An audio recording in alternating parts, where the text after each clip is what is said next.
Well, next up, we've got Gillian Penny, who is the head teacher of Gavinburn Primary School in Old Kilpatrick, right at the foot of the Erskine Bridge in Scotland, Western Bartonshire. I met Gillian last year. She's head teacher there, and it was a Leadership for Learning course that I spoke at, speaking to head teachers looking at new technologies and how they can use them in teacher learning contexts. And little did I know that Gillian was an Apple Distinguished Educator, and really there wasn't much that I could really teach her about the use of technology. But she was very interested in our ideas about using computer games as learning tools. So we went to visit her, and we loaned some kit. It was Guitar Hero last year, and I had the pleasure of being at the Gavin Awards. They had the Guitar Hero Awards in their school. It was a magnificent night. Now, I know that you've been working with the Consolarium team on some other projects, and you're going to talk to us about that. So, Gillian Penny, thank you. Thank you. As Derek said, a head teacher at Gavinburn Primary School. And what I would like to do this afternoon is share with you a bit of the journey that we've been on in establishing the use of games-based learning across the school. It's only been really a year that we've been working on this. I've been in the school now for 2 and a bit years.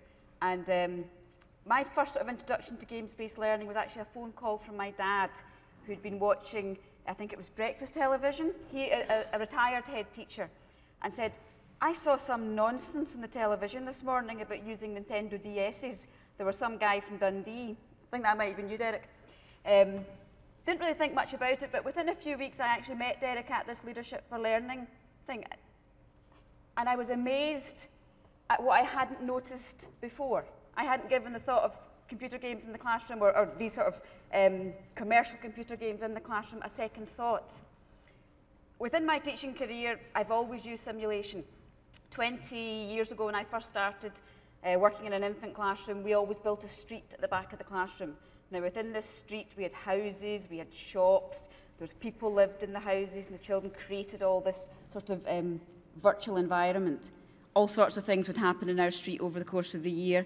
We'd have road accidents, we'd have people moving house, we'd have fires, we would switch on the Christmas lights and have a big ceremony, etc. So it's a kind of teaching, a very successful kind of teaching that I've been familiar with for a long time. Hearing Derek talk that day, I thought, wow, this is somewhere we could really go. I went racing back to school and said to one of my teachers, I've had a great idea, which has now become one of their most feared phrases when I returned to school from somewhere. We're going to use Guitar Hero. And I said nothing more about it at the time. I didn't realise the state I'd left them in, I must admit, because they weren't quite sure what I meant, though I think one of them did go and buy a copy of the game. My school, or our school at that point, had already started on a journey. We had introduced the idea of cross-curricular projects. We were already using this extensively in the school, and we had maybe a Romans topic and World War II topic.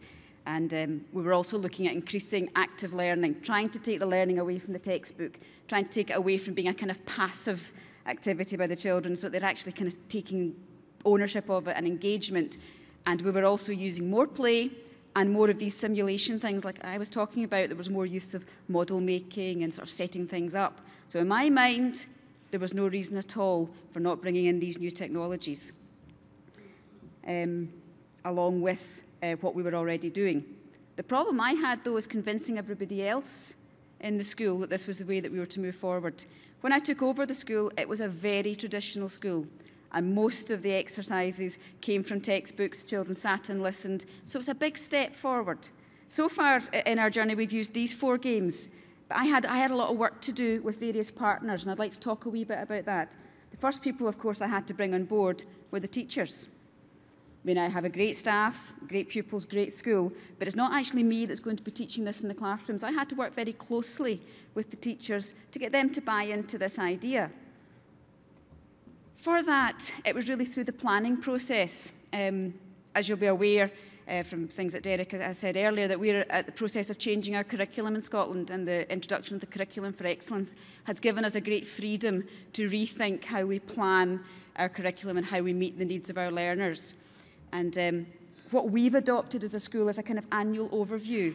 My staff will produce, at the end of this session, a kind of annual overview of next term, what the next school year, what it will look like.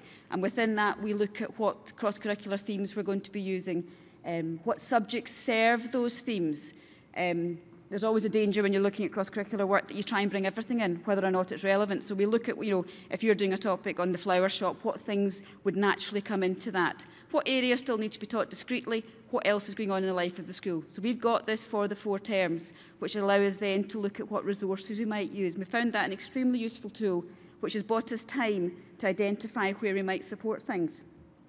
We also, within our cross-curricular planning, use a storyline approach, which is a way of planning your cross-curricular topic that gives it a kind of main line, a kind of theme that sort of follows through, a kind of navigation. To do that, we use a series of sort of key questions or episodes. And at the sort of front line of the planning, that's all we plan initially, a series of key questions or episodes. What's going to happen in the topic at any particular point. The actual detailed planning happens much closer to the actual sort of activities. So we work in a sort of fortnightly planning rotation. So the teachers will have identified that, for instance, in Guitar Hero, the children are going to create and form a band, they're going to make the single, they're going to make the video. The detail of how that is planned very close to the actual action. Therefore, you're able to meet the needs of your learners and make adaptations to the planning rather than something that you've put a lot of time into and now you're not going to use. That has helped tremendously in the embedding of this. We also use another strategy throughout our whole school. Some of you may be familiar with this, some of you may not. It's cooperative learning, and it's a group system. It's a way of developing group work in children. It's quite structured, and it involves a lot of close working, and we work in groups of 4, and our topics are designed to kind of support these. Guitar Hero was an absolute sitting duck for all of this, particularly with a rock band, quite often has 4 members.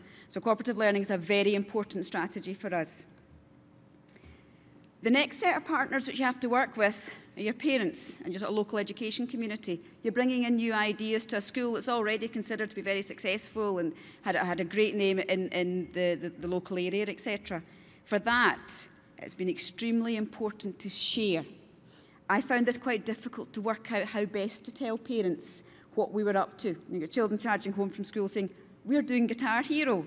And I said, well, what about your maths? What about your language? We regularly have open evenings in our school where parents are invited in to look at the work, and that has proven a successful way of sharing. But for the Guitar Heroes, we had the Gavins that Derek mentioned earlier, which was a great night of sharing where the children all appeared in costume in their rock bands. It was a full red carpet, black tie affair where they shared with their parents what they'd been doing, and the parents got to see everything. They got to see the full array of work, which I will come back to in a little while and show you. It was a tremendously successful evening. Not only did it bring my parents on board, it brought on other teachers who had not been involved in our first project. And they basically, after that night, wanted part of the action. They wanted to come and join the party. It was a turning point in our school when people actually saw that this was not frivolous, this was not extra, this was all part of really good quality learning and teaching in the classroom. Here's a picture from the Gavins, actually. You can see that everybody got right into it. It was the most fun night, and I'm very glad to see we're doing it again on Wednesday, and I can hardly wait. We had another one of these kind of sharing things last Wednesday. We've just finished a topic on the Winter Olympics based around Mario and Sonic, and we had a full closing ceremony of our Olympic Games with teams in their uniforms, and again, they used that platform to share with their parents what they had been doing. Another very successful event, which the parents have fed back to us hugely about how much they feel they now know about their children's learning. And we don't get questions any longer about how we use computer games in the classroom. And there's some pictures there from our Winter Olympics closing ceremony. These are our primary 3s and 4s. They're sort of 7 and 8 years old. And we've been involved in terms of the wider community. We've been asked to take part in a lot of good practice events throughout our authority and further afield. So that's been good for us, a chance to share with other professionals what we've been doing. And the final partners I'd like to talk about, and probably the most important ones, the actual pupils.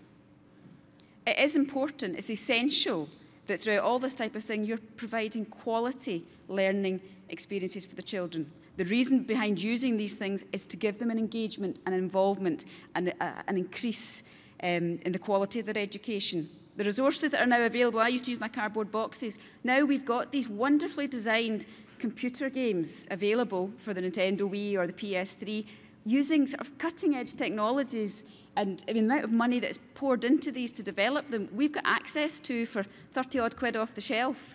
and it's a real chance to engage our learners. On their own, they don't necessarily provide everything you need, but in a well-constructed classroom situation where the planning's been sorted out, we're supported in every way, you are giving your pupils an opportunity for a fantastic learning experiences. Now I'm going to now get on to the sort of interesting part of this and show you some of the work the children have created through two of these topics. The first one being the Wee Winter Olympics. My dad came along to our closing ceremony, and I'd spoken many times about the Wee Winter Olympics. And it was the first time he considered it wasn't going to be spelt W-E-E in terms of a small Winter Olympics. And he had no idea that I was actually referring to the computer game again. He now has come on board with the idea that it's not a lot of nonsense, but I'd never thought about the kind of pun there with it being the Wee Winter Olympics. This was a super project. This was our children from primary 3 and 4, as I say, 7 and 8-year-olds. 3 classes who each take on a different national identity. So we had Japan, we had Russia, and we had Norway. And they did a huge amount of work. They learned a lot about the country they were representing. They learned a lot about the Olympics. They learned a lot about Canada. In fact, we had a video conference with a Canadian class, which was fascinating and a wonderful experience for the children.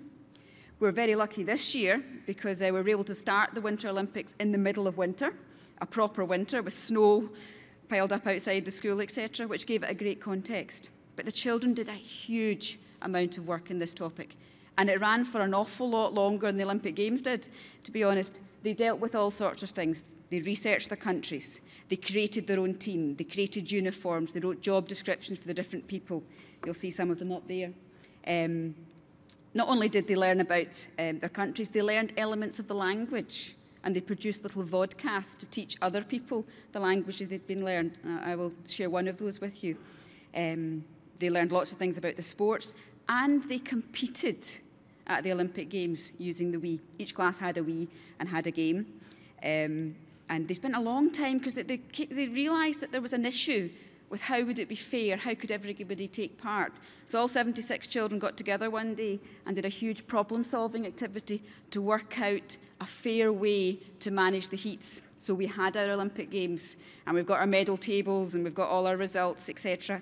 And then that was great. As each team developed, they got a real identity, and they took the topics slightly differently in each class, as you would expect.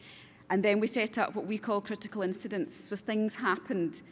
Like I walked into the class one day and a memo had just been sent that the Norwegian team, primary 3, who had won the alpine skiing, there was a drug allegation, which was very exciting for Japan, where I was, because they'd come 3rd. And if Norway lost the medal, they might get 2nd and get a silver. But that was something to set up for the children to do an investigation, and they did a kind of PS, or personal and social sort of development exercise on how does it feel when something's not fair. And they did a whole sort of work on that one. It turned out it was a very innocent mistake, and the medal remained with Norway. We also had the bobsleigh was sabotaged, investigations for that. We had no snow in the mountains, so they had to be brought in. All sorts of things. A very lively, very engaged bunch of children. Absolutely super fun. I'm going to share with you a couple of videos that the kids made.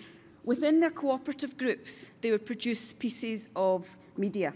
So it's only ever 4 children. So any one time, anything I show you will have, if it's a primary 4 thing, another 5 versions of it. Or there might be 18 versions across the year groups. But I'm just going to show you a couple of these. And the first one is a little bit of information about ice skating. Oops. Hi.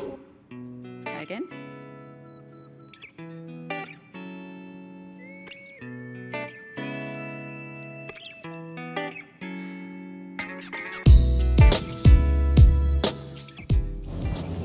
You need good quality skates and a smooth ice surface. Music is very important for your performance. Torval and Dean are famous British figure skaters. Figure skating was the first winter sport to be included in the Olympic Games. Torval and Dean hold the record for the most perfect scores in a competition because they got 12 sixes. Figure skating is the best event ever. The snowballs always hit the target.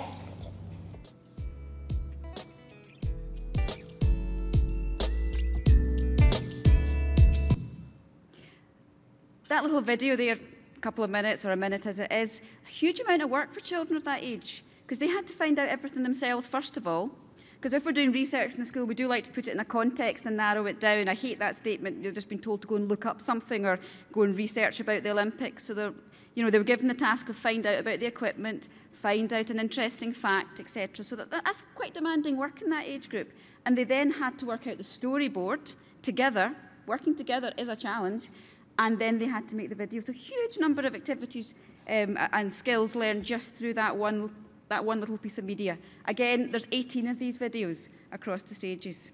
The next one, we had each class learn elements of the language. Not because we particularly wanted them to become fluent in Japanese or Russian, but really from a point of view of analysing their own language. And they identified what would be the important phrases to learn in order to be able to meet with other people at the Olympic Games. So here we've got a Japanese one. Now, it's designed to teach you a little bit of Japanese, so feel free to join in when the children instruct you. Hi, we are the Snowballs and we have been learning some Japanese. What's fun? Would you like to learn some too? The phrase our group have been working on is, "What is your name? Ready? Let's go." We learned that Japanese schools are very formal. If the children were to join a new club, they would make a quiet line and the teacher would ask them their name. She would say, "Anata no namae wa nan desu ka?" You have a go. "Anata no namae wa nan desu ka?" No, not for it. Fantastic.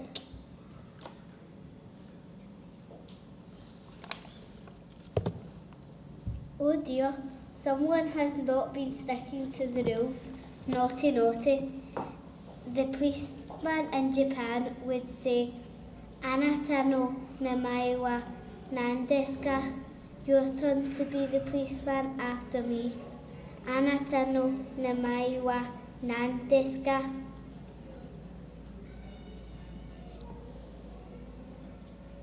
Even better. How about one more time together? Come on, give it a try. Anata no namae wa nan desu ka? Brill. We've had such fun learning Japanese with you.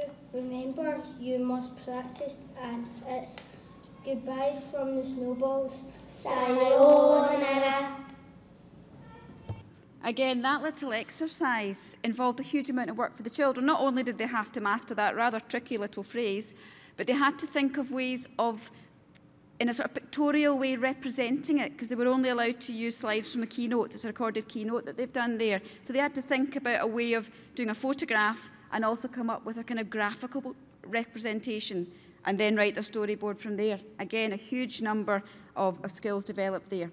It's been a hugely successful topic, and when you walk down the corridors into those classrooms during it, the feeling of energy and excitement and engagement in the children is just absolutely unbelievable, and I'm still just enjoying the fact we've just finished that one. The other one I'd like to talk about is our Band in a Box, our Guitar Hero topic, and we've just finishing off for the second year doing this one, which has been quite an interesting experience, because I thought last year we had done everything we could with it.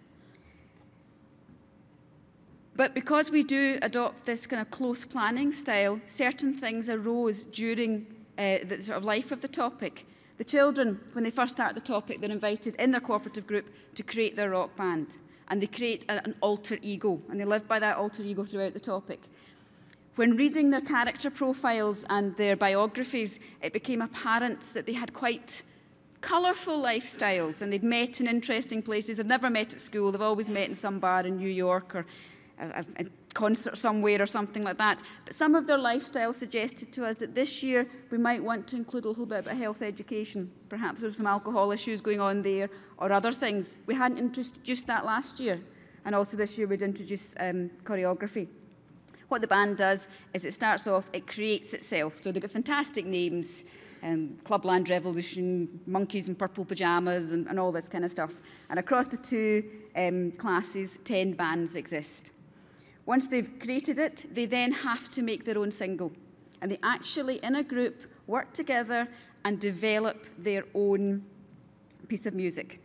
The music's all fairly rocky. That's come from the fact they're playing once a week. They're on the Guitar Hero game, and they're kind of getting into that genre of music at the moment. When we actually select the cooperative groups for this particular topic, we always make sure there's somebody who's quite experienced in Guitar Hero. So that for the competition that runs throughout it, so each band has a chance of getting to the top of the leaderboard. It's also been a great opportunity for those boys, particularly boys, in this case of this game, who are maybe not been the really popular ones, the really cool ones up to now. They suddenly get their place. It's not your footballers anymore that are kind of stealing the limelight. It is your quiet boy that's been involved in quite a lot of gaming at home. And we found that's very good for getting them involved in the group. So they start off, they write their music. Once the music's written, they then have to produce their video. That's one of their major marketing ploys.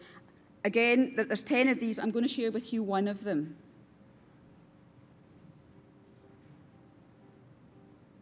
Hopefully. This is the start of our journey yet. Everything's gonna be okay for now. Something inside of me's lifting right up to me. Everyone's staring at us, please tell me what to do. Smiling and cheering, the audience sing along, wishing us luck. We step on the stage and sing. Let's start the party, come on everyone, and have fun. Start of our journey yet. Everything's gonna be okay for now.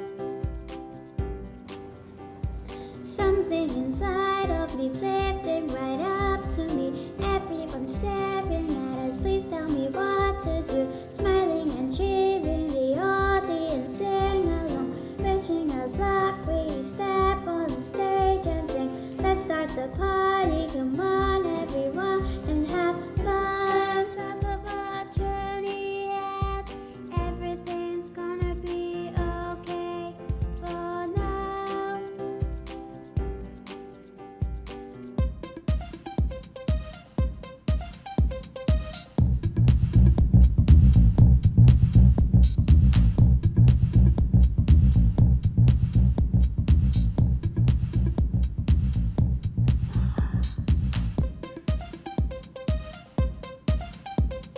This is the start of our journey yet.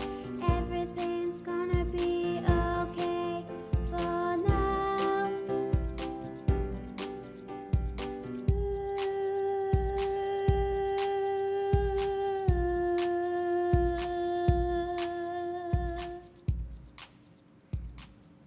So the band completes its release of it. Oh, they probably do deserve a clap for that, don't they? I still think it's amazing that 11-year-old children can do that. They then are invited to go on tour. I'm going to sort of rush on, I know I'm kind of running out of time here. And while on tour, after they've already booked their flights, worked out their hotel, their itinerary, met the budget requirements, they're invited into a local radio station in France to record a radio interview. This has been one of the most powerful parts of this topic. The children have to conduct this interview entirely in French. I'll play just a little bit of it for you. I get lost fairly quickly because their French is well beyond mine now. Oops, I'll try and play a bit of it for you.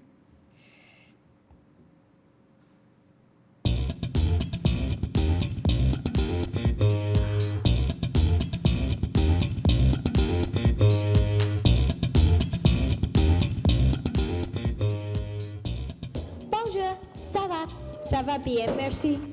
Je suis fatiguée à cause du concert. Comment t'appelles-tu? Je m'appelle Jeff. Je m'appelle Jessie Mac. Je m'appelle Tozik. Quel âge as-tu? J'ai 19 ans. Et toi? J'ai 19 ans aussi. Où habites-tu? J'habite à Londres, en Angleterre. J'habite à Fidji. J'habite en Australie. Qu'est-ce que tu aimes faire? J'adore le ski, mais je déteste le golf. I'll just move on from it because I'm short of time. But that gives you a kind of idea. I mean, that interview goes on for about 2 minutes. I mean, I say that they lose me fairly quickly. But one of the reasons I introduced that last year, because I had a couple of phone calls from parents asking us to remove French from the Primary 7 curriculum because the children hated it so much. Anyway, the future, very quickly. We're going to continue what's building on what is working. We started developing links with our secondary to support them with this type of approach. Quite an interesting story about that one, but I'll save it for another time. And we're going to continue having lots of fun because it is lots of fun. And that fun allows our children to really engage in their learning. It's serious work, but it is lots of fun. So what I'm saying is this type of work is okay. In fact, in our school, the highest award you can get is the Head Teacher's Award. It's an awful lot more than okay. And I think I've managed to convince my education community of that. Thank you.